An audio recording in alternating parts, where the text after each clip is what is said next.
Bonjour à tous. Du coup, je vous disais donc bienvenue à cette première session qu'on organise à destination des collectivités. On est ensemble pour 1 heure et demie pour vous présenter un petit peu donc Fermes en Vie et puis l'initiative Territoire en Vie qu'on a lancée en ce début d'année. Euh, donc l'idée c'est que moi je vais vous partager, je pense, une petite présentation qui va durer allez, 20 minutes, une demi-heure. L'idée c'est de vous présenter un peu les grandes, voilà, les grandes lignes, les grands enjeux de ce que nous on fait et comment ça s'intègre aussi dans le périmètre d'action des collectivités. Vous parlez du coup plus précisément de cette initiative Territoire en Vie qu'on a lancée là en ce début d'année. Et puis surtout, le but, c'est aussi de répondre à vos questions. Et donc voilà, on veut du coup allouer un temps significatif à cet échange. Pendant la présentation, si vous avez des questions, n'hésitez pas pardon, à poser vos questions dans le chat. Gaëlle, ma collègue Eva et moi-même, on les regardera. On y répondra soit directement à l'oral, soit dans le chat, suivant le nombre de questions. Et puis, voilà, en gros, pour le programme. Donc, hop.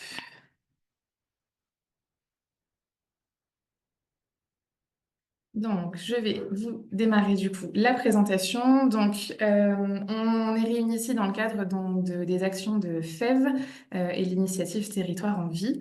Euh, Hop, est-ce que mon support se partage? Voilà.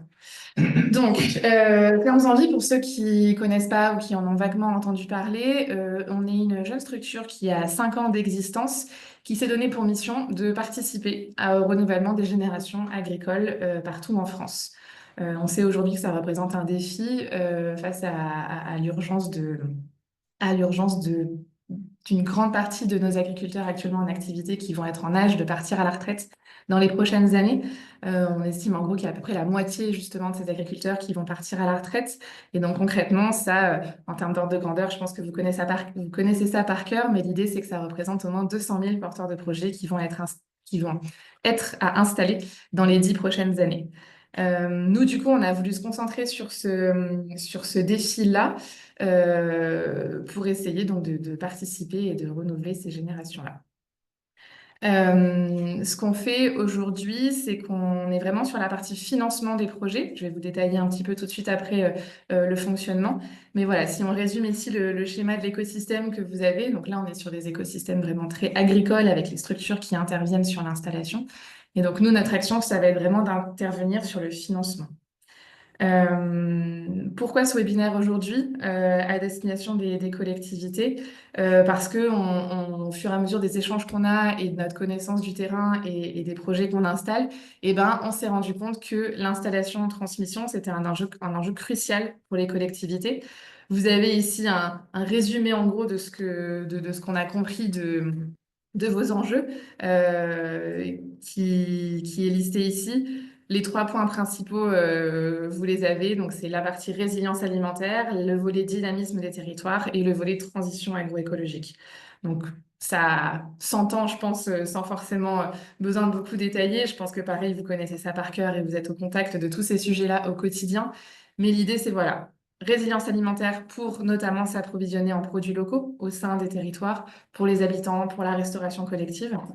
Le dynamisme pardon, des territoires, hyper important aussi. Le fait d'avoir des activités agricoles au sein des territoires permet à la fois de renouveler les générations, comme je le disais, mais aussi de rendre le territoire attractif en termes de tourisme et d'ancrage local.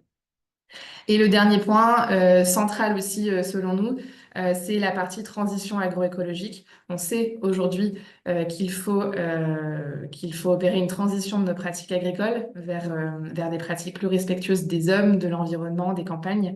Et donc voilà, le fait de pouvoir aussi s'intégrer dans ces enjeux de transmission-installation nous paraît important pour vous, collectivités, puisque du coup, transitionner ces pratiques permettent voilà, de proposer des produits bio, de préserver la qualité de l'eau, des sols, la santé des habitants, etc., etc. Donc du coup, c'est vraiment pour répondre à ces 3 enjeux-là que FEV existe notamment sur les territoires et en particulier via cette initiative Territoire en Vie que je vais que je vais vous présenter pardon, aujourd'hui. Euh, Ce qu'on fait du coup chez FEV depuis maintenant 5 ans, on a développé 2 outils pour pouvoir répondre à la fois à cette urgence de renouvellement des générations et à cette transition agroécologique. Nos deux outils, vous les avez ici. Le premier, c'est une foncière solidaire qui, grâce à de l'épargne citoyenne, finance le rachat de fermes. Concrètement, ce qu'on fait, c'est qu'on collecte de l'épargne citoyenne, donc c'est l'argent de particuliers, voilà, de citoyens comme vous et moi qui décident de mettre un peu de sens dans leur épargne et de donner et d'investir dans ces projets-là. Et donc, avec cet argent disponible, on s'en sert pour acheter des fermes et installer des personnes.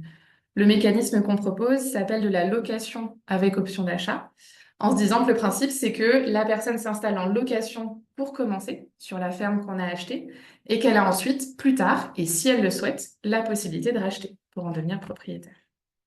Donc ça, c'est le premier volet de notre activité, qui est le volet un peu central aujourd'hui et qui va nous concerner aussi dans le cadre de l'initiative Territoire en Vie.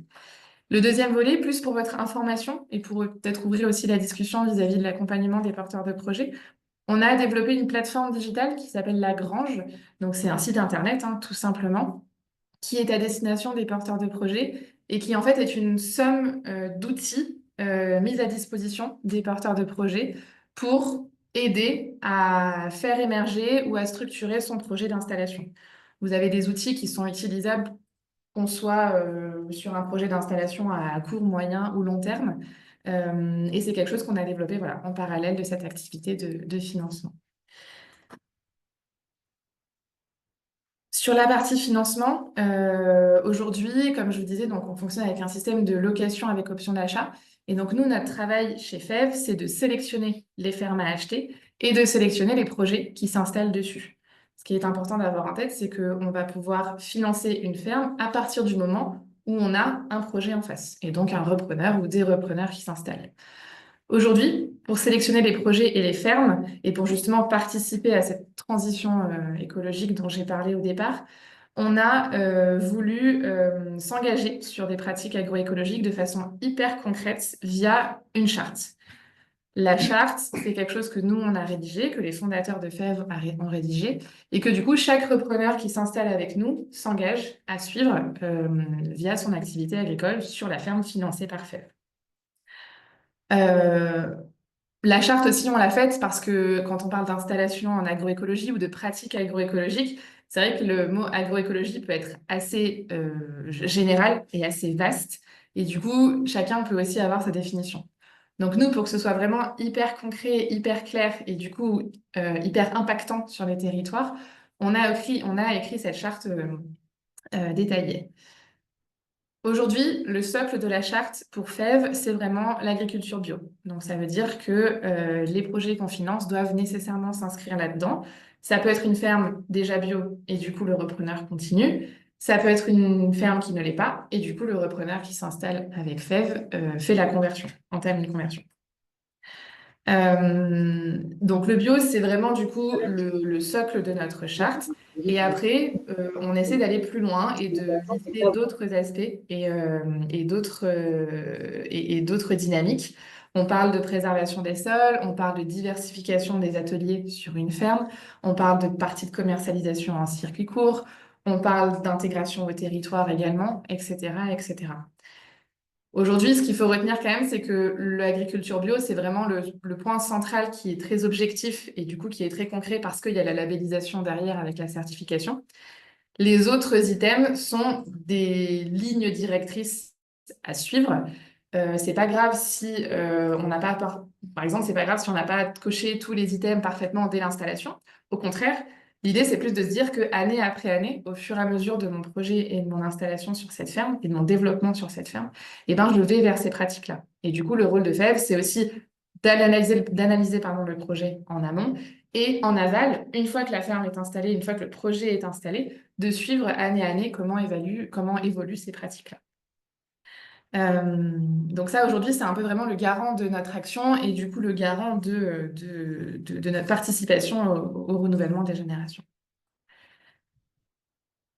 Juste un petit bilan pour vous donner un aperçu de ce qu'on a fait aujourd'hui en 5 ans d'existence. Vous avez ici les 4 points qui vous donnent les 4 chiffres clés à retenir. Donc, on a collecté 32 millions d'euros auprès d'épargne citoyenne et ça correspond du coup à 34 fermes financées pour 54 agricultrices et agriculteurs. En termes d'hectares, vous avez aussi le nombre d'hectares que ça représente en face. Historiquement, juste un petit aperçu géographique de tout ça. Historiquement, nous, nos bureaux sont à Bordeaux. L'entreprise s'est créée à Bordeaux. Et du coup, on a commencé l'activité en gros dans le Grand Est, dans le Sud-Ouest, puis dans l'Ouest. Et aujourd'hui, on a des sollicitations sur tout le territoire. Ici, vous aurez le support du coup après la présentation, juste pour vous donner quelques exemples de collaborations qu'on a pu avoir avec les collectivités. Alors, en toute transparence avec vous, les collectivités, c'est des structures avec lesquelles on est encore peu en contact aujourd'hui. Et c'est aussi pour ça qu'on a voulu lancer cette initiative Territoire en vie. C'est pour justement essayer de mieux comprendre vos enjeux et de participer à ce défi de l'installation-transmission avec vous. Néanmoins, parmi les 34 fermes qu'on a installées, on a eu quelques exemples de projets pendant lesquels on a été en contact avec des collectivités. Donc, vous avez ici les 3 exemples. Bien souvent, les enjeux enfin, les échanges qui ressortent de ces collectivités, c'était justement les enjeux dont je vous ai parlé au début, à savoir une préservation d'espaces agricoles au moment de la transmission. Donc, en Normandie, par exemple, sur la ferme d'Ancteville, on avait un sujet de potentiellement reprise de ces terres agricoles par un promoteur immobilier, avec du coup construction d'immeubles ou de choses comme ça. Et donc la collectivité était quand même assez intéressée et motrice du coup pour effectivement trouver des porteurs de projets sur cette ferme et pérenniser la partie agricole. Donc ça, c'est l'exemple de la Normandie. Dans le Var, on a aussi un exemple de projet un peu collectif et qui s'intègre aussi dans le territoire avec 2 porteurs de projets qui sont vraiment, qui ont certes l'activité agricole productive initiale, mais qui sont aussi intégrés dans des réseaux locaux et associatifs de formation de porteurs de projets, de formation dans les écoles ou de choses comme ça qui est hyper intéressante et qui permet vraiment d'impacter positivement aussi le territoire des communes autour de cette ferme-là. Et puis, pareil, un dernier petit exemple sur une ferme en Dordogne cette fois-ci. Comme ça, on a vraiment voyagé sur ces 3 exemples-là.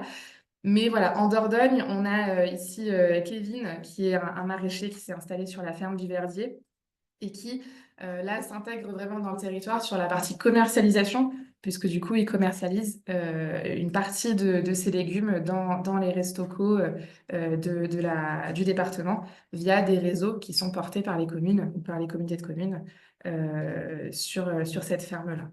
Donc aujourd'hui, effectivement, on a des exemples de projets sur lesquels interviennent les communes, les collectivités. Et donc voilà, le but de l'initiative était aussi d'ouvrir la discussion envers vous pour essayer voilà, de répondre à ces enjeux-là. Et pour faire un petit peu le lien avec l'initiative Territoire en vie dont je vais vous parler maintenant, l'idée c'est que justement pour répondre à ces défis aujourd'hui rencontrés par ces collectivités, on peut vous aider et on peut vous proposer des solutions de financement et de reprise sur les fermes qui sont à transmettre. Potentiellement, les défis, vous les avez ici. On peut avoir des terres agricoles qui sont en attente de repreneurs. On peut avoir des transmissions, donc c'est-à-dire des fermes avec porteurs de projets, mais qui sont freinées par un manque de financement. Et on peut aussi avoir un besoin de suivi sur ces fermes installées. Voilà, une fois la personne installée, la collectivité peut aussi être intéressée de suivre l'activité de ces gens installés en relation avec FEV et les partenaires du monde agricole. Pour nous, du coup, notre activité, elle s'intègre complètement dans ces défis-là et dans ces problématiques-là que vous pouvez rencontrer. Euh, Comment ça se passe, du coup?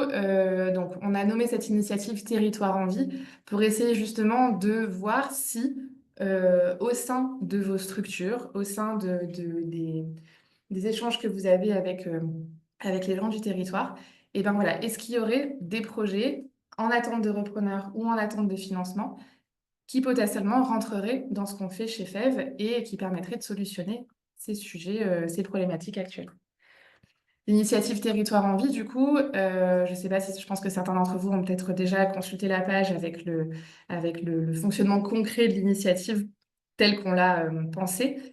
Aujourd'hui, on a fonctionné avec vraiment une opération qui est là en cours. On l'a commencé au mois de février L'idée, c'est de faire remonter des projets dont vous avez connaissance en tant que collectivité. Donc, comme je disais, ça peut être des projets qui sont sur des fermes avec un porteur de projet identifié qui est à la recherche de financement, ou ça peut être une ferme à vendre qui n'a pas de repreneur et qui est en recherche de repreneur. Donc, l'idée, c'est que voilà, si jamais vous avez connaissance de ces projets-là, le fait de pouvoir nous les remonter et que FEV intervienne sur l'analyse du projet et le financement permettrait du coup d'installer des nouvelles personnes sur ces fermes en question. Vous avez du coup ici les 3 étapes. Voilà, la collectivité peut identifier le projet, le proposer à FEV et du coup FEV analyse et sélectionne le projet. Sur la page de l'appel à projet, vous avez un petit cahier des charges avec les critères détaillés de ce qu'on peut analyser et du coup financer aujourd'hui. Euh, Tout est disponible du coup sur la page. Dernier petit point en termes de calendrier, puis après on pourra répondre à vos questions, vos réactions. Donc je le disais, l'appel à projet, il est en cours en ce moment. Euh, la date initiale de fin est fixée à la fin du mois, 31 mars. A priori, on a des discussions chez FEV pour le prolonger sur le mois d'avril, puisqu'on a quand même des bons retours et voilà, des demandes. Donc, on est ouvert à le prolonger sur le mois d'avril et surtout potentiellement ouvert à renouveler cette opération d'autres fois. Alors après, pas trop d'échéances à vous communiquer à ce stade-là, mais potentiellement, voilà, si jamais vous avez des idées ou des projets en tête, mais que le calendrier là vous pose question parce que c'est pas mature ou pour X ou Y raison, sur le principe, voilà, ça peut tout à fait faire l'objet de discussions entre nous, même après la date de fin et tout au long de l'année ou l'année prochaine, etc., etc. Euh, voilà, et donc sur le support que je vous enverrai à la fin, vous aurez le contact de Gaël et moi-même, qui sont en fait vos interlocuteurs principaux pour répondre à vos questions et pour discuter des projets que vous pourrez être amenés à identifier. Euh, voilà, en gros, ce que je voulais vous montrer pour aujourd'hui. Donc, c'était vraiment un premier aperçu de FEV et de cette initiative qu'on a lancée. À partir de là, moi, je suis très preneuse voilà, de vos réactions, de vos questions. On est en moyen comité, si j'ose dire. On est une trentaine de personnes.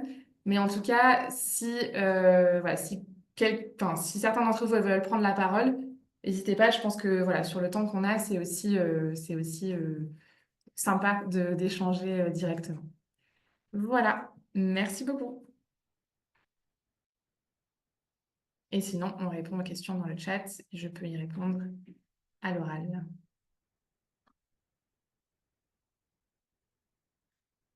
Alors, je vais ouvrir le chat en même temps.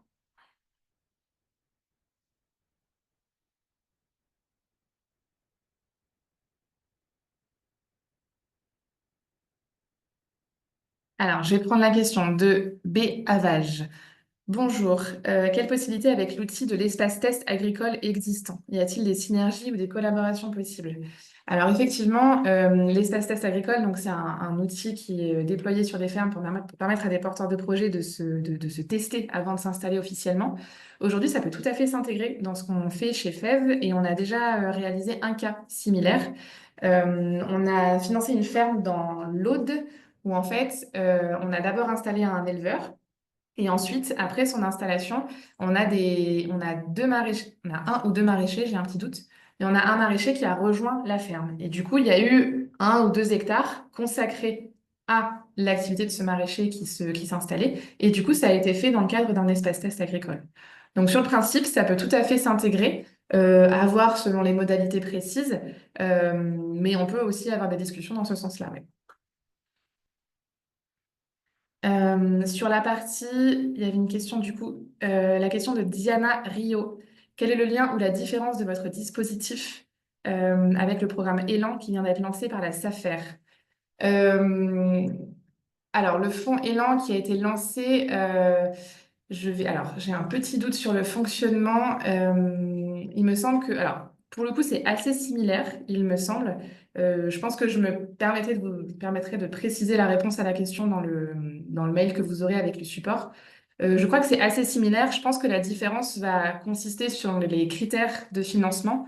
Nous, chez FEV, aujourd'hui, on a certains critères de financement. Le bio en est un. On a aussi des critères en ce qui concerne le type de ferme à acheter. Par exemple, aujourd'hui, on fonctionne avec un critère de minimum d'investissement euh, qui fait qu'on ne peut pas financer toutes les fermes.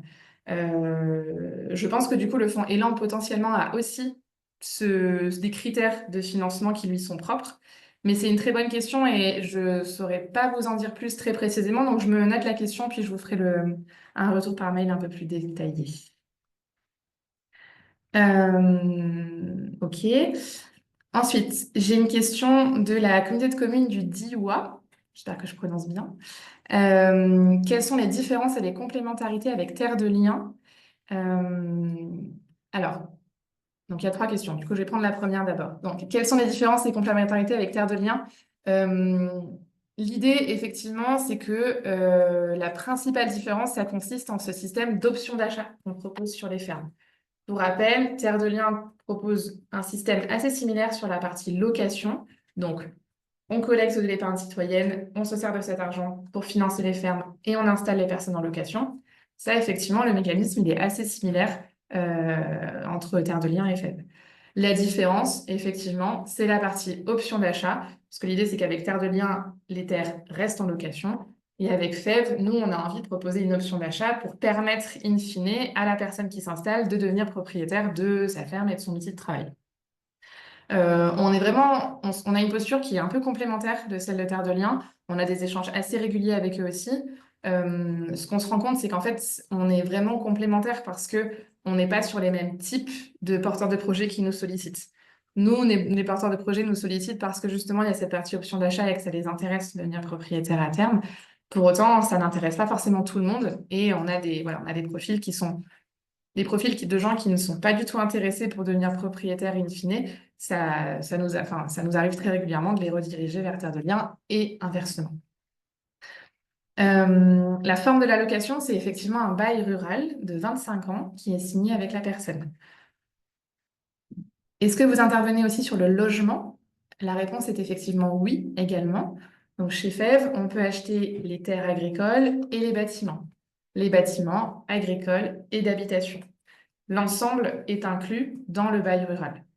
Après, selon les projets, on peut avoir du coup des discussions pour avoir des montages partiels. Donc, on a des montages assez réguliers où, par exemple, le porteur de projet achète les bâtiments et nous les terres. C'est le cas qui arrive le plus souvent.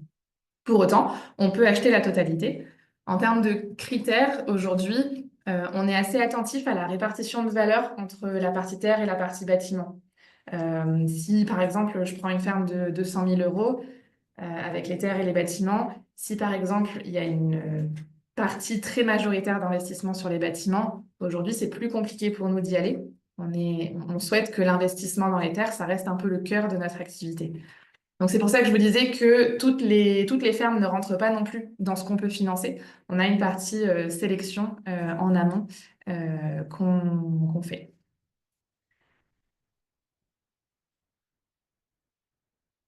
Sur la question du coup de Karine du pays commun des Pyrénées. Financement des projets. Ah, je vois que Gaëlle, tu as répondu. Mais donc effectivement, voilà, nous, on finance uniquement terres agricoles et bâtiments. Et ensuite, tout ce qui est trésorerie, BFR, matériel, cheptel, clôture, etc., etc. Ça, on ne se positionne pas sur ça chez FEV. Et donc, du coup, ça fera l'objet d'une autre source de financement. Euh, donc, la question ensuite toujours une question de la communauté de com du DUA. Quel est le statut, la gouvernance de FEV, les labels de finances solidaires? Donc, effectivement, chez FEV, on est une entreprise à mission, labellisée entreprise de l'économie sociale et solidaire. Concrètement, on a une structure FEV qui est une SAS. Donc, Gaëlle, Eva et moi, on est salariés de cette structure-là. Et FEV est gérante du fonds, de la foncière. Donc FEV est gérant du fonds qui collecte l'argent. Ce fonds, c'est un statut de SCA. Et du coup, le fonds, aujourd'hui, il est unique. Donc l'ensemble des citoyens qui investissent investit dans ce fonds. Et ensuite, pour chaque ferme qu'on achète, on va créer une société civile immobilière, une SCI. Et donc, le fonds investit dans la SCI qui achète la ferme. N'hésitez pas à réagir si jamais je ne suis pas claire, mais le fonctionnement se passe de cette façon-là. En termes de gouvernance, aujourd'hui, on a mis en place des comités et des conseils qui permet d'assurer notre indépendance et notre indépendance. Donc, il y a certaines règles, par exemple, le fait que chaque investisseur ne peut pas détenir plus de 20% du capital de la foncière. Chaque investisseur est vérifié au niveau de la foncière aussi, etc., etc. Je réponds ensuite à la question de Alizé Sylvestre. Bonjour, est-ce que ce dispositif peut être utilisé dans le cadre de l'installation d'une ferme municipale? Alors, sur le principe, j'imagine que ferme municipale, ça veut dire ferme dont est propriétaire la mairie. Si c'est le cas, en fait, c'est vrai, ce qu'il faut retenir effectivement je pense, de notre action, c'est qu'aujourd'hui, nous, chez FEV, on est acheteur d'une ferme qui est à vendre. Donc, c'est vrai que la porte d'entrée de notre intervention, c'est qu'il y ait justement des terres à vendre et qu'il y ait quelque chose à acheter. Donc, si, dans le cadre du projet dont vous parlez, la ferme n'est pas à vendre et la mairie souhaite en rester propriétaire, nous, effectivement, on ne pourra pas intervenir. Parce que, comme je vous disais, sur la partie matériel, cheptel ou autres investissements, aujourd'hui, on n'a pas le modèle pour intervenir sur ça. Donc, à retenir, effectivement, je pense, de la session d'aujourd'hui, c'est que voilà, nous, on est vraiment sur les processus de ferme qui sont en vente et sur lesquels on peut apporter un financement. Euh, Question ensuite de Anna Tarieux.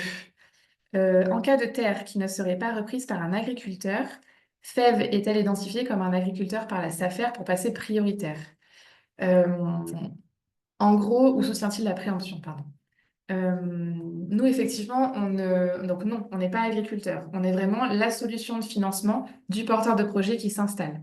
Donc en fait, concrètement, dans un projet d'installation, FEV est un peu au même niveau que la banque. Donc le porteur de projet fait son projet, monte son projet, cherche une ferme, en trouve une, il cherche un financement. Et nous, on intervient vraiment sur cette partie recherche de financement. Donc, notre rôle, c'est effectivement de faire, enfin, d'acheter une ferme à partir du moment où on a trouvé le repreneur en face qui souhaite s'installer. On ne stocke pas de ferme aujourd'hui chez nous. On n'a pas de ferme sur lesquelles il n'y a pas de porteur de projet. Euh, J'espère que ça répond à votre question. Sinon, n'hésitez pas. Hop. Alors, sur la partie étape de l'appel à projet, je réponds à la question de E. Albert. Donc, effectivement, pour rappel, comme je disais, là, notre objectif, c'est d'essayer de faire connaître notre solution. Et du coup, l'idée, c'est que si jamais vous avez connaissance de projets avec un enjeu de financement ou de recherche de repreneurs sur votre territoire, vous pouvez effectivement candidater à cet appel à projet-là. Et nous, on pourra échanger avec vous et étudier le projet. Pareil, j'espère que c'est clair.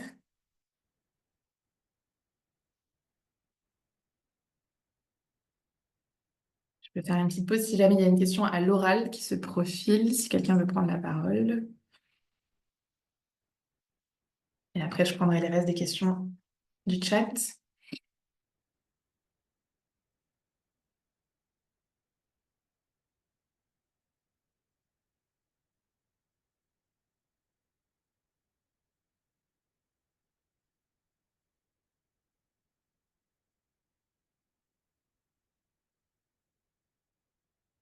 Et alors, je vais prendre la question de Anna Trarieux.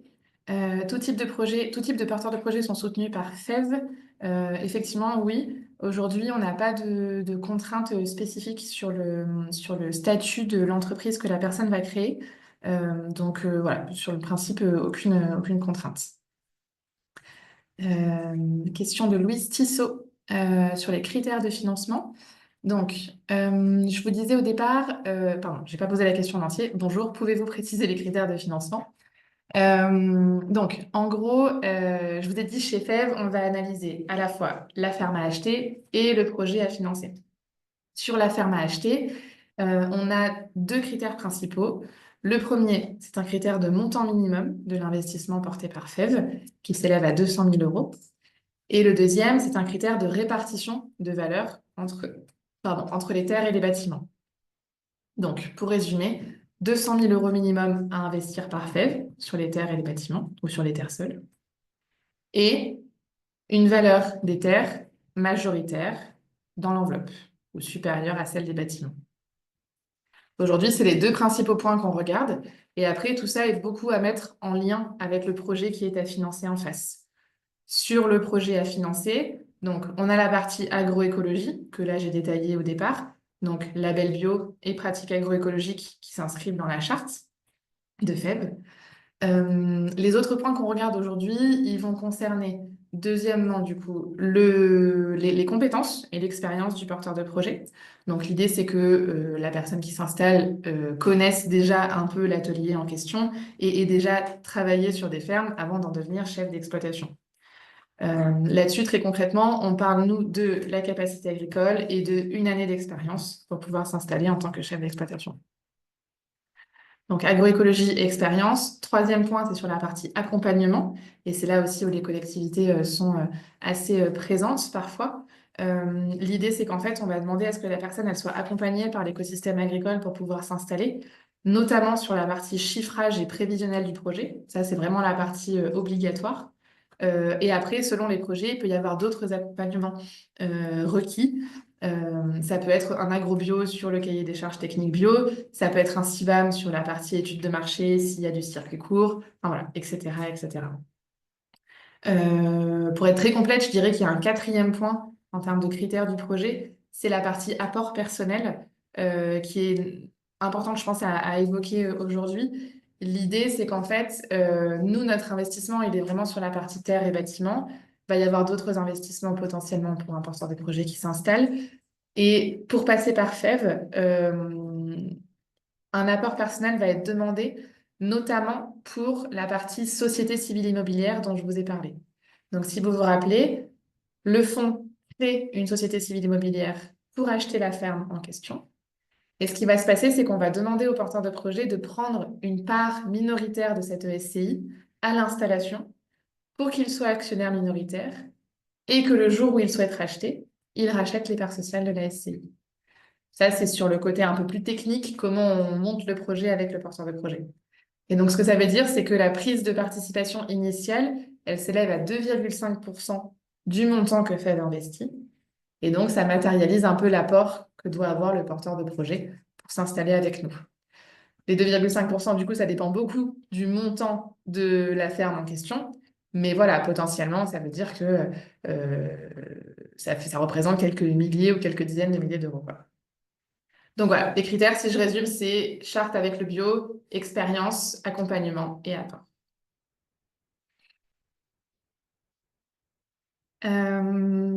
Sophie Pellier,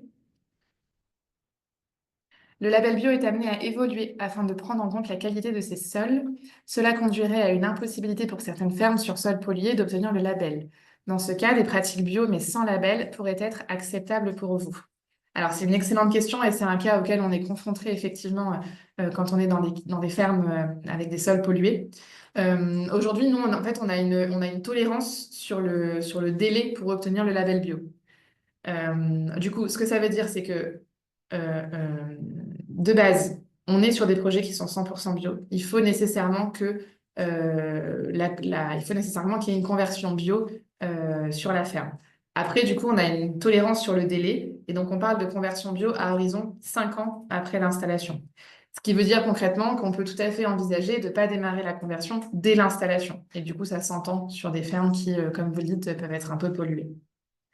Après, si on est sur des cas plus extrêmes, si j'ose dire, où 2 ans ou 3 ans de non-bio ne suffiront pas à lancer la conversion, je pense que ça peut faire l'objet de discussions entre nous. On n'a pas encore eu ces cas à l'étude, en toute transparence avec vous, mais ce sera discuté selon les projets. Par contre, c'est vrai que voilà, aujourd'hui, le label bio, c'est quand même quelque chose auquel on est assez attaché, et notamment vis-à-vis des investisseurs qui nous soutiennent. Ils nous soutiennent parce qu'il y a ce label bio derrière. Ensuite, nous avons Héloïse Gagé qui nous demande concernant le cahier des charges s'il y a une condition qui est liée à un minimum de 30 hectares. Effectivement, aujourd'hui, alors la réponse est plutôt non, puisque aujourd'hui, ce qui vraiment mène la réflexion et la sélection du coup des projets, c'est plutôt sur la valeur minimum et la répartition de valeur entre les terres et les bâtiments. Du coup, les deux points dont j'ai parlé juste avant avec la question précédente, Donc voilà, vraiment montant d'investissement minimum et répartition de valeur. Et finalement, après, ce qu'on s'est rendu compte aussi, c'est que selon les secteurs, eh ben, on peut, enfin, selon des secteurs où le prix à l'hectare est assez élevé, finalement, voilà, ce genre de projet peut tout à fait rentrer dans ce qu'on fait chez FEV. Il y a plein de questions, c'est trop bien. Pareil, je fais une petite pause si jamais il y a des questions à l'oral. Ça me permet de boire un petit coup.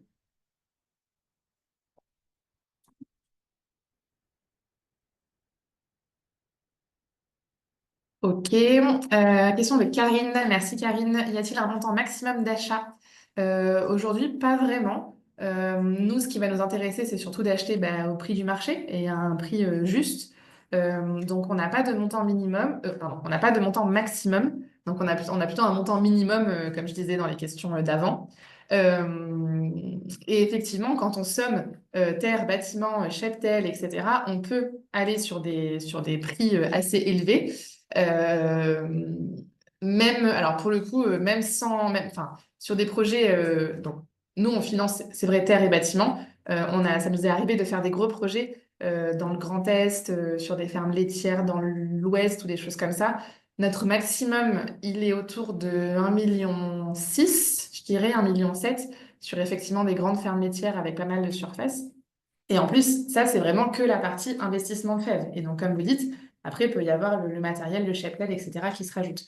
Donc, ouais, aujourd'hui, on est tout à fait en mesure de traiter des gros projets avec notre partie terre et bâtiment sur laquelle on intervient. Euh, voilà. Question suivante, je parcours le chat en même temps. Question suivante de Valérie. Faut-il que le porteur de projet soit prêt à s'installer immédiatement ou y a-t-il un laps de temps? Ouais, c'est une bonne question. J'ai pas évoqué effectivement le calendrier des projets. Aujourd'hui, donc comme je vous disais, nous, on a des porteurs de projets qui nous sollicitent en ayant déjà identifié une ferme ou on intervient sur des fermes sur lesquelles il faut lancer une recherche de repreneur. Donc déjà, dans le deuxième cas, nécessairement, c'est plus long. Euh, Nos délais, on estime qu'ils sont entre 6 et 12 mois pour aboutir à une installation pour quelqu'un qui, du coup, est prêt à s'installer. Pour le coup, les projets d'installation, on le sait, ça dure des mois. C'est des projets qui sont assez longs. Il y a pas mal d'acteurs qui interviennent, donc du coup, pas mal de calendriers à gérer ensemble, à faire coïncider. Et pour le coup, en fait, nous, on s'adapte à ces calendriers-là. On travaille avec la SAFER, on travaille avec les chambres d'agriculture, enfin les structures de l'écosystème agricole. Et du coup, voilà, potentiellement, il y a le calendrier du porteur de projet qui souhaite s'installer à un certain moment. Il y a le calendrier de la SAFER avec les comités techniques ou autres. Il y a le calendrier de FEV où nous, on a certains délais d'analyse parfois. Mais en tout cas, voilà, l'idée, c'est qu'on agence ça tous ensemble. Nous, on travaille vraiment on met un peu toutes les parties prenantes autour de la table aussi pour aboutir à des projets. Donc, voilà, on va dire que quand le porteur de projet est prêt, ça dure entre 6 et 12 mois. Et après, c'est à adapter suivant le projet de la personne. Le message qu'on voulait faire passer aussi aujourd'hui dans le cadre de cette initiative, c'est que voilà, là, on a lancé cette opération sur ce début d'année-là. Si jamais, effectivement, vous avez connaissance de projets, de porteurs de projets, mais qui sont sur un temps plus long, qui veulent s'installer plus tard, que ce soit en mois, en années, évidemment, on peut aussi en discuter et voilà, et voir dans quelle mesure on peut s'intégrer là-dedans et du coup, à quel moment on commence à travailler sur le projet. Ça peut être tout de suite, ça peut être plus tard. Là-dessus, on est assez aussi. Voilà, le but, c'est d'avoir une base de discussion, quoi. Merci pour la question.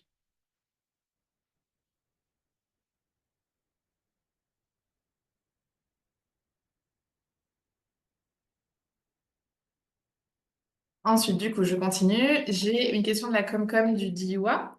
Comment est évalué le prix de revente à l'agriculteur? Est-ce qu'on met en place des mécanismes pour maîtriser le prix, notamment dans des secteurs où le prix du bâti est décorrélé de la rentabilité, par exemple? Avons-nous un mécanisme pour réguler le prix auquel la ferme sera revendue quand il y aura transmission? Avez-vous un mécanisme pour assurer que le logement sera revendu au repreneur suivant? Alors effectivement, le sujet du prix est hyper important, le prix de revente. Alors l'idée, c'est que nous, on achète une ferme pour un porteur de projet avec l'objectif, en tout cas l'espérance, qu'il rachète lui in fine. Le premier point, c'est que nous, on ne va pas revendre la ferme à quelqu'un d'autre tant qu'il y a un repreneur dessus. la seule personne à laquelle on revendra la ferme, c'est au repreneur en question. Si jamais on achète une ferme pour un repreneur qui finalement, pour X ou Y raison, quitte la ferme, s'il ne l'a pas rachetée, ben voilà, nous on en reste propriétaire et charge à nous du coup de trouver un autre repreneur. Ça, c'est le premier volet. Deuxième partie, du coup, sur la partie prix. Nous, en fait, alors, on a un système on propose un prix au repreneur avec certaines règles qui lui permettent de bénéficier de certains avantages. Je prends quelques exemples pour que ce soit un peu plus clair. Euh, le jour où le repreneur souhaite racheter, il va pouvoir, un, bénéficier d'une déduction des loyers qu'il a payés sur les bâtiments, et deux, bénéficier d'une décote sur le prix de rachat pour les terres. Donc, on fonctionne un peu différemment selon qu'on parle des terres et des bâtiments, comme vous le voyez. Donc, sur les bâtiments, déduction du prix des loyers. Sur les terres, décote sur le prix de rachat. L'idée, du coup, c'est que après, charge à nous donc d'acheter la terre, enfin d'acheter la ferme à l'année zéro et de refaire une expertise à l'année où il souhaite racheter pour estimer ces chiffres-là de façon plus précise. Tout ça est fait beaucoup en relation du coup avec le porteur de projet et avec des cabinets d'expertise. Ce qui est intéressant, ce qui est important du coup, je pense à retenir, c'est qu'effectivement, on ne revendra pas la ferme à quelqu'un d'autre que le repreneur sur la ferme en question. Et après, en termes de périmètre d'action, tout ce que je viens de vous dire vaut pour le périmètre de Fèves, à savoir ce qu'on a acheté. Donc, si le logement, pour répondre pareil à votre question, si le logement il est inclus dans ce qu'on a acheté, bah à ce moment-là, pareil, on a le système de déduction des loyers payés sur la période où il a été locataire. Et donc, c'est le repreneur qui est installé qui va pouvoir le racheter. Et si par contre le repreneur a voulu acheter la maison en propre de son côté, bon ben là ça sort du périmètre de Fèves et du coup voilà, on ne traite plus sur cette maison puisque nous on n'est pas intervenu dessus. Là on tombe dans des sujets du coup plus techniques, donc si jamais c'est pas clair, n'hésitez pas. Et voilà. Si je peux juste du coup Oui, préciser ma question à l'oral, merci ouais. pour la réponse. Ma question, ça portait aussi sur l'anticipation de qu'est-ce qui se passe quand bah, ce repreneur il va avoir son activité et à un moment donné, il va lui aussi transmettre. Et donc, à la fois en termes de prix auquel lui, il peut être amené à souhaiter revendre le bien, et à la fois en termes de transmission du logement qu'il aura acquis, et ça peut poser problème au repreneur suivant si le logement enfin, s'il garde le logement quand il arrête son activité. Nous, c'est une problématique qu'on a beaucoup aujourd'hui. Et donc, ma question, c'est est-ce que ça, c'est anticipé aussi dans vos mécanismes d'intervention? Alors, c'est une bonne question et effectivement, c'est un sujet, je pense, enfin, c'est un sujet qui est dans les tuyaux actuellement parce que du coup, c'est aussi on va dire, notre avantage et notre inconvénient d'être assez jeune comme structure, comme je vous disais au départ. Nous, aujourd'hui, là, on a installé des gens depuis 5 ans. Du coup, donc, on n'a pas encore de cas de gens qui ont quitté la ferme ou de gens qui ont voulu la transmettre. Donc, c'est des sujets qu'on est en train d'étudier. On n'a pas, je pense, encore le mécanisme, enfin, le processus calé sur ces sujets-là. Mais en tout cas, on a une personne dans l'équipe qui est dédiée à ces sujets post-installation qui sont construits, justement. Donc, ouais, c'est un très bon point et effectivement, c'est une réflexion qu'on a en ce moment. J'ai pas le détail du processus à vous communiquer effectivement aujourd'hui, mais en tout cas, si c'est des sujets du coup liés à votre territoire, je pense qu'on pourra peut-être se faire un appel dédié ou des choses comme ça pour échanger. Ok, merci beaucoup. Ensuite, j'ai Hélène Bécher qui lève la main si vous voulez prendre la parole. Oui, bonjour, moi j'ai posé une question Bonjour. dans le chat, mais j'ai pas eu la fin de la réponse sur la rentabilité à 2-3% des actionnaires, comment elle était Oui. financée. Alors, effectivement, oui, pardon si j'ai passé la question. Euh, Du coup, effectivement, donc aujourd'hui, on a des investisseurs qui deviennent actionnaires du fonds. Les avantages pour les investisseurs, c'est qu'il y a une réduction d'impôt l'année où on investit, et après, il y a une rentabilité de 2 à 3%. Ce que ça veut dire aujourd'hui, c'est que donc l'année où on investit, on a cette réduction d'impôt. Le temps où on laisse son argent dans le fonds, on ne touche rien. Il n'y a pas de système de dividendes ou de choses comme ça. C'est vraiment un placement qui n'est pas, voilà, où on touche rien chaque année. Et par contre, c'est le jour où on souhaite sortir son argent que là, on peut espérer un rendement de 2 à 3%. C'est un rendement qui n'est pas garanti. Aujourd'hui, c'est un rendement qui est cible. D'où il vient? Il vient à la fois des loyers que le porteur de projet a payé à la SCI qui a été créée, et il vient aussi potentiellement de la revalorisation des terres, de la revalorisation des terres avec l'évolution chaque année. Aujourd'hui, on parle de 2 à 3% parce que le prix des terres prend entre 1 et 2% par an et que nos loyers peuvent proposer une rentabilité à environ 1%. Donc si on somme ça, on parle de 2 à 3%. Et encore une fois, il pourra espérer avoir ce rendement le jour où il voudra sortir son argent. Pour investir dans le fonds et pour avoir droit à la réduction d'impôt sur le revenu, il faut immobiliser son argent au moins 7 ans dans la foncière.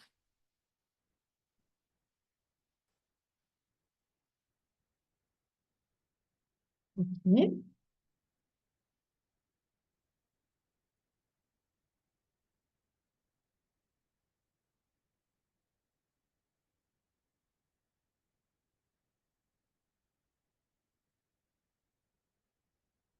Donc, je recontinue les questions. Autre question de Karine, du coup, des pays communs des Pyrénées. Euh, Avez-vous bien les deux options, location de la ferme et option d'achat? Oui, effectivement. Ah oui, pardon, excusez-moi, je vois je vois les réponses juste après. Donc oui, oui, effectivement, voilà. Location et option qui n'est pas contrainte sur le porteur de projet. Ensuite, j'ai une question de Diana Rio du Grand Châtellerault. Pourquoi demander l'information des fermes à vendre aux collectivités et non aux chambres d'agriculture qui gèrent les PAI? Alors pour le coup, comment dire, les PAI et la chambre d'agriculture, ça fait partie des partenaires avec lesquels on travaille déjà. Donc on a des projets qui nous viennent de ces structures-là. Et nous, voilà, à la fois des projets, donc à la fois des fermes à reprendre via les RDI, ou à la fois des porteurs de projets en recherche ou qui ont trouvé via les PAI, exactement comme vous le dites. L'initiative Territoire en Vie, elle visait plutôt à essayer de voir si, auprès des collectivités, est-ce que potentiellement il y avait des enjeux de transmission avec des problématiques auxquelles FEV pouvait répondre. Donc, j'ai envie de dire que les deux fonctionnent un peu conjointement, selon nous, et voilà, les deux peuvent vivre ensemble. Et aujourd'hui, nous, on a à la fois des chambres et à la fois des collectivités qui nous sollicitent.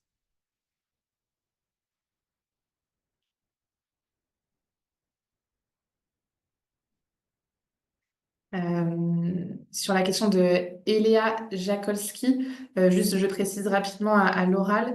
Donc effectivement, notre action elle est sur la France métropolitaine, donc on n'intervient pas encore en Outre-mer. Après, sur la partie île de Ré, enfin sur les îles de la métropole, on a eu parfois quelques projets à l'étude, mais pas de réalisation aujourd'hui. On a eu une sollicitation l'année dernière sur l'île de Léron, par exemple. Mais voilà, on a eu quelques échanges, quelques projets d'études, mais pas de réalisation encore à ce jour.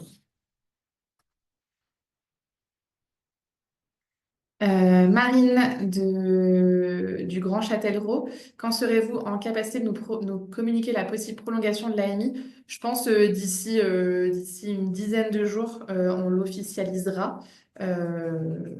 Environ, je dirais, dizaine de jours.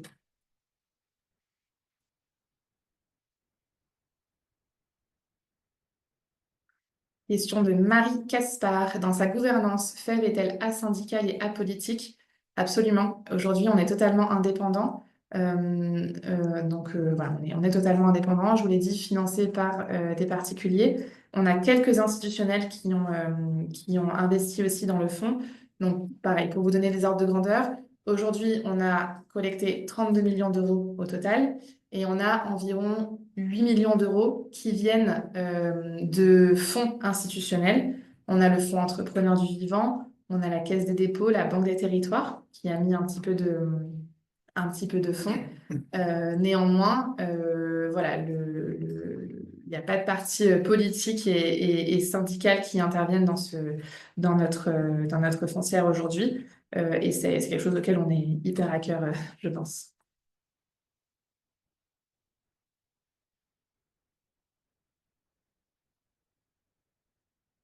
Ensuite, je prends une question de Louise Tissot.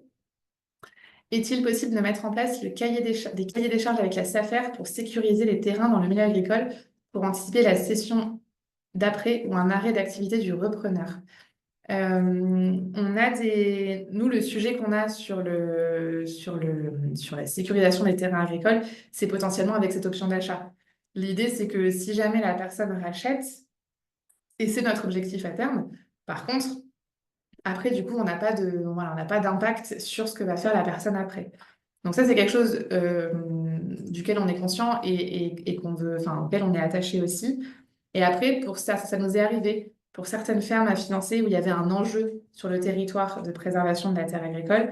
On a eu des discussions avec la SAFER pour notamment mettre des ORE en place, qui du coup permettent justement d'avoir un cahier des charges sur une surface sur une surface précise pour justement préserver un peu la vocation agricole ou ce genre de choses.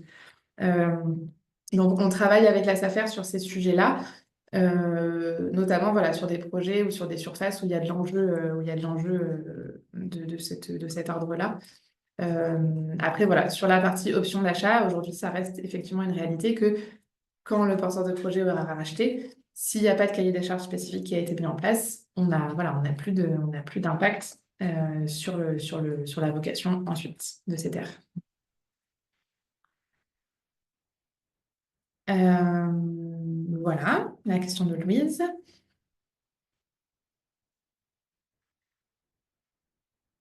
Et enfin, j'ai une question de Muriel Solino-Lezin, ou Lezin.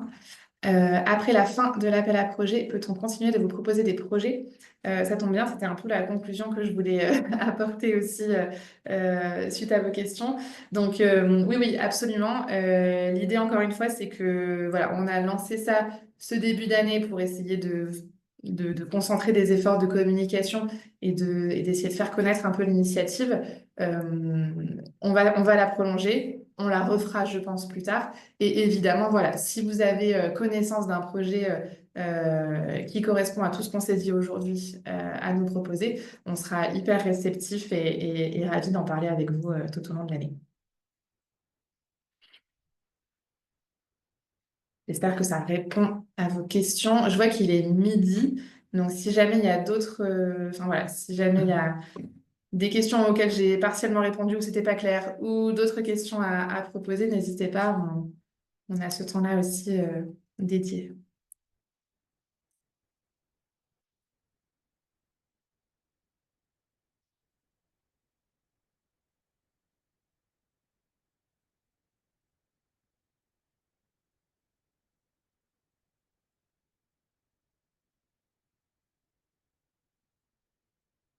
Bah, c'était hyper clair. Je suis contente.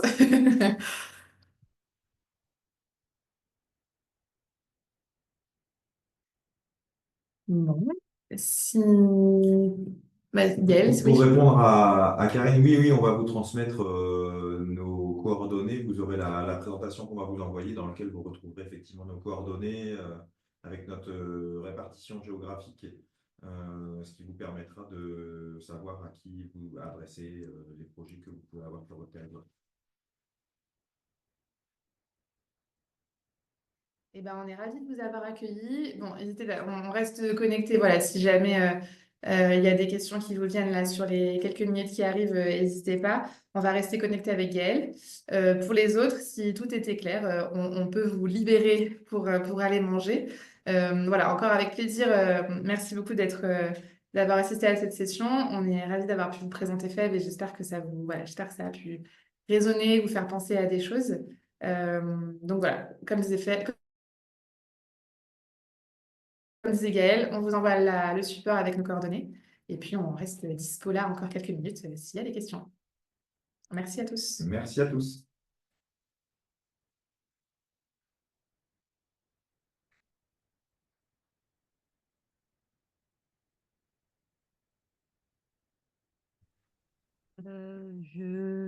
Attends, est-ce que vous m'entendez? Euh, oui, Oui, Pauline, c'est oui. ça? Bonjour. Bonjour, En fait, j'aurais une question qui sort un petit peu de cet appel à projet. dites-moi. Euh, on organise donc sur les Coévrons en Mayenne un projet, un camp qui s'appelle Alterfix. Oui, qui a pour vocation de réunir des porteurs de projets dans une idée, justement, de les mettre en collectivité, de faire travailler leurs projets, de les faire mûrir. On permet aussi de mettre en relation avec des cédants. Et justement, en écoutant votre proposition, je me suis dit que ça serait peut-être intéressant de vous faire intervenir pour que vous puissiez éventuellement échanger avec ces futurs porteurs de projets pour leur présenter votre solution. Je ne sais pas si ça pourrait vous intéresser. oui, vous m'avez dit, vous êtes en Mayenne, c'est ça? Oui, c'est ça, sur Ok. la Comcom des Coévrons. Ok, parce que Alterfix, on avait. Donc, moi, je connais Alterfix et on a Ouais, ça existe dans plusieurs départements, c'est bien ça, oui, hein. Ah il a oui, été voilà. fondé dans l'Orne et ils sont en train de se développer là un peu partout. Et donc là, il y a un gros projet qui a commencé en septembre en Mayenne. Donc on est 4 PAT réunis dessus. Et il y D'accord, a des week-ends sur les autres territoires et du coup pendant 15 jours d'accord. complets sur le territoire des Coévrons. Eh ben oui, oui, en fait, alors je connais parce que j'ai un de mes collègues qui s'est rendu à un déplacement dans celui de l'Orne. D'accord. Je pense que c'était l'année dernière, peut-être, ou en 2023. Ben, sur le principe, à discuter, je pense, je vous laisse nous envoyer un petit mail avec les dates, etc., pour qu'on puisse voir. En gros, pour vous dire un peu, donc Gaëlle et moi, on est les personnes au bureau, et après, on fonctionne avec 4 chargés de projet qui, eux, maillent le territoire et font les déplacements. Donc, du coup, il faut faut voir dans quelle mesure un déplacement en Mayenne peut s'intégrer. Mais sur le principe, ouais, je veux bien que vous nous envoyiez les infos, et comme ça, Ok, on pourra vous dire. bah, super, merci. Merci, Pauline. Et après, j'avais Catherine qui avait levé la main. Oui, merci, merci et bonjour et merci pour toutes les explications, c'était super clair. Merci. Euh, alors moi, je suis dans une commune qui est hyper urbanisée, où il n'y a pas du tout de terrain agricole, hein, c'est dans la couronne Île-de-France. D'accord. Par contre, l'idée de résilience alimentaire et d'alimenter, par exemple, soit les cantines, soit et ou les gens du territoire avec de l'alimentation un peu plus saine, parce que nous, on n'a rien du tout, on n'a aucune, dans les magasins qu'il y a sur place à Épinay-sur-Seine, il y a zéro Biocoop, Naturalia ou ce genre de choses.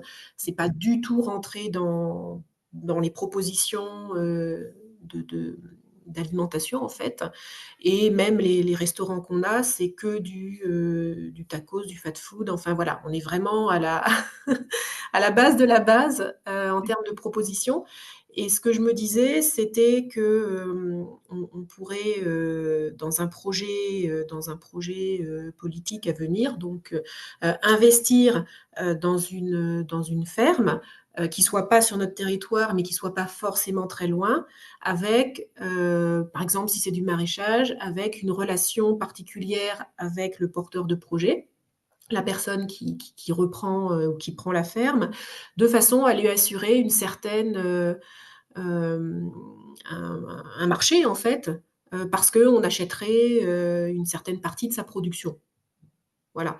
Est-ce que et du coup, recréer des liens, ça serait en même temps aussi un projet à dimension sociétale, hein, finalement, pouvoir recréer des liens également entre une population complètement urbanisée qui a complètement en partie perdu de vue c'est quoi la différence entre un concombre et une courgette, euh, et le travail de la terre et la préservation de la terre.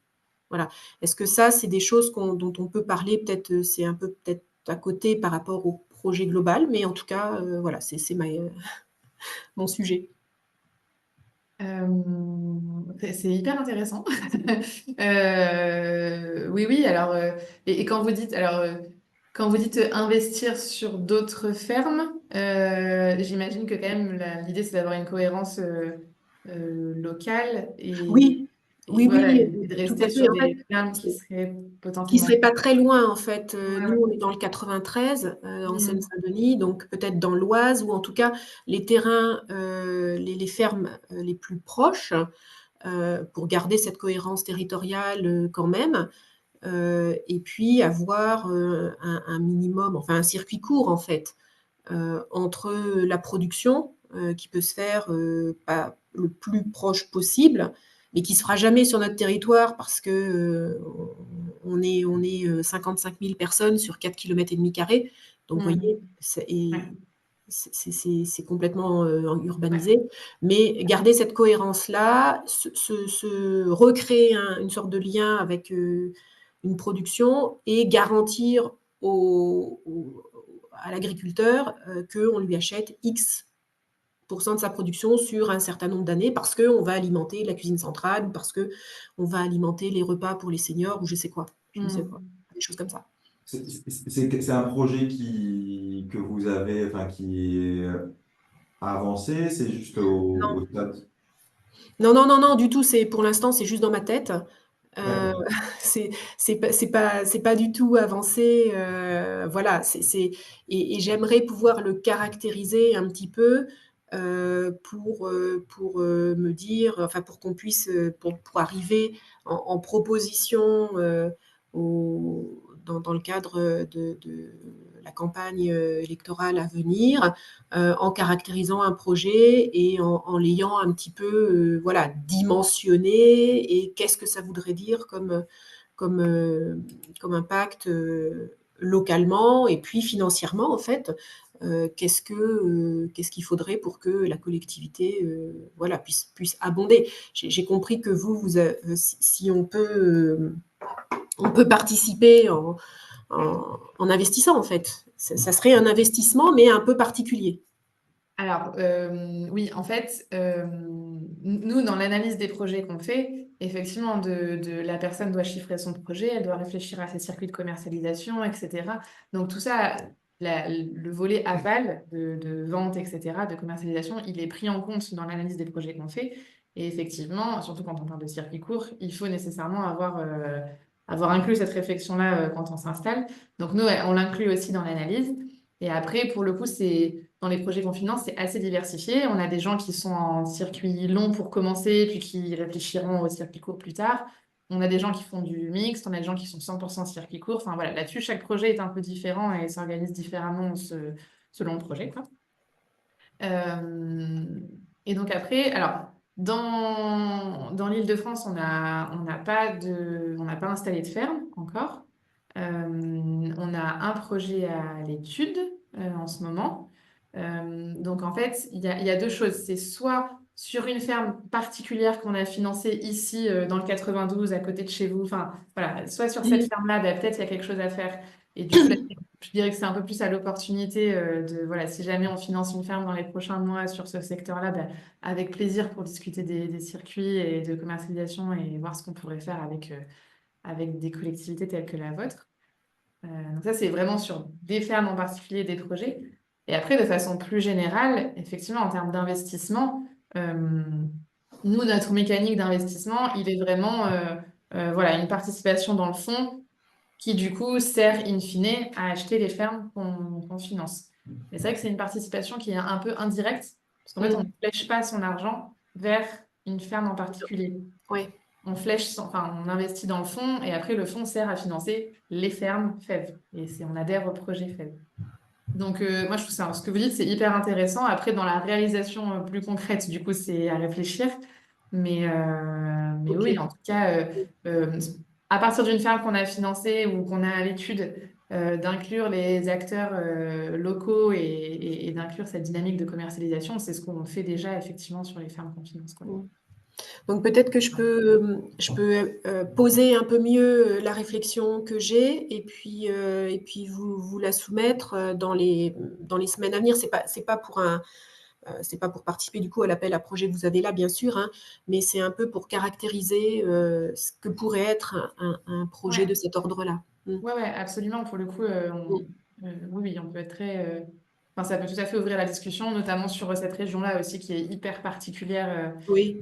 sur les surfaces agricoles et tout. Donc oui, avec plaisir. Ouais. Ok, ben, merci beaucoup. Je vais réfléchir au truc et puis comme je vais avoir vos coordonnées, je reviendrai vers vous dans quelques temps. Ça marche. Merci. Merci, Catherine.